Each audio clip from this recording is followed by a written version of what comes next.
trust vital for your family's health. Obesity is defined by the World Health Organization as the excess accumulation of fat in the body that leads to different health risks, and these risks include cancer, cardiovascular disease, and even diabetes. Now, one of the most common causes of obesity is overeating, and today Andrea du Plessis is going to help us to use our senses to curb that urge of overeating. Andrea, I think when people hear that, when I first hear about it, is that I don't think South Africa has such a big problem with obesity, but do we have one? We have a huge problem. I mean, recent research showed that we are the third fattest nation in the world. And Wow. there have been drastic increases not only in obesity stats in South Africa, but also in heart disease and diabetes as a result of people being overweight. Yeah. So as we've established, overeating is obviously one of the most common causes of obesity. Why do people overeat? There are so many factors. One is our environment often displays portion sizes. I think of a pizza. Okay. Somebody goes out for a meal. An average pizza is probably more than double or 3 times the amount of energy you should be consuming in one meal. Sometimes it may be your whole day's calorie allowance. Yeah. So without intending to, because of the portions we served, we overeat. So it's a whole supersize Yes. kind of thinking of the world. We always want it bigger and better, but it's not always better. Look, if you're very active and you burn off that excess energy, then it's not such a big problem. And I think we love food, Yeah. you know, so all of us love indulging, and I think most often we eat because we enjoy what we're eating, not because we're trying to nurture and nourish our bodies. Okay. So then how do we go about stopping the whole overeating kind of culture? Well, I've looked at research, and they've pointed to a few sort of strategies to help reduce overeating. Yeah. And the very first one is to add flavour. If you look at the foods that are most fattening, things like potato chips and cool drinks and all of that, we like the taste, but often they're not that intense in taste. So we may end up eating lots of it. So the one tip would be to use very spicy things like soy sauce. Yes. This is the one with a chili flavour.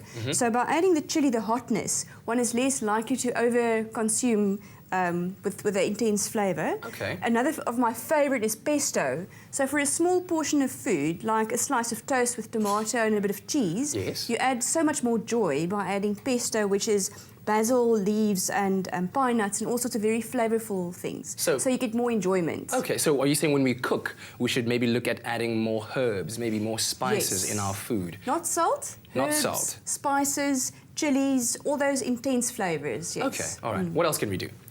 What we can also do is focus on low GI meals. They've shown that the urge to overeat is reduced if you have a low glycemic index meal. In other words, the low GI foods are those like this muesli, which is low GI, that sustains your energy release throughout the day. Yes. So it gives you slow release of energy.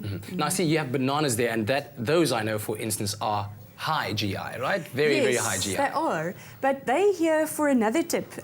They've also shown that using the sense of smell, you can also help reduce your appetite or cravings for sweet things. So the smell of a ripe banana is known to sort of suppress your sweet cravings. And so too, we've got these candles here, and you may wonder if I'm trying to have a romantic Create the atmosphere. mood. Oh, Andrea. Not. But if you smell this vanilla part, so this is where vanilla comes from, or the real vanilla anyway, and it has a very sweet aromatic fragrance. Oh, and by beautiful. smelling that, you can also help curb those sweet cravings. They've recently done a study showing that. Okay, wow, all right. So we're saying that from a kind of a side point of view, you want to try and reduce your portion. From a taste point of view, adding more flavour. That's and right. from a smell point of view, you want to incorporate things like bananas, like vanilla, to reduce that craving for for sweet things. Now, you have one of your favourite things over there. Oh, here, the lentils. Yes, how could you forget? It's one of your favourite things. It is. And lentils are also low glycemic index, and so is yogurt. So together with foods such as muesli, you don't eat your lentils with your muesli, but the muesli with yogurt or lentils in a dish reduces the glycemic index, and that helps control your appetite better. Obviously, you still need to have control over how much food you dish up. And that's where the last tip where plate size and colour also plays a very big role. Really? So this can be your plate size sufficient for what your body needs, and they Okay. say that if you want to lose weight, use a smaller plate, but also use blue, because that is supposed to sort of not stimulate your appetite and craving for food. It makes sense, because I was thinking now, as I'm looking at this blue plate, it doesn't make the food that's going to go on it so appetizing or so delicious, I guess, in a way, right? And I think that's sort of a mind thing, but every little bit helps. Indeed, indeed it does. Andrea, thank you very, very much. I know that we're going to be talking again sometime about how eating a lot or more regularly could actually help you lose weight and be more healthier. That's but right. for now, overeating, not good, do not do it. And if you'd like to ask any more questions concerning this and more, of course, on nutrition, ask Andrea on her Facebook page, Andrea du Plessis, Vital Expert. Trust Vital for your family's health.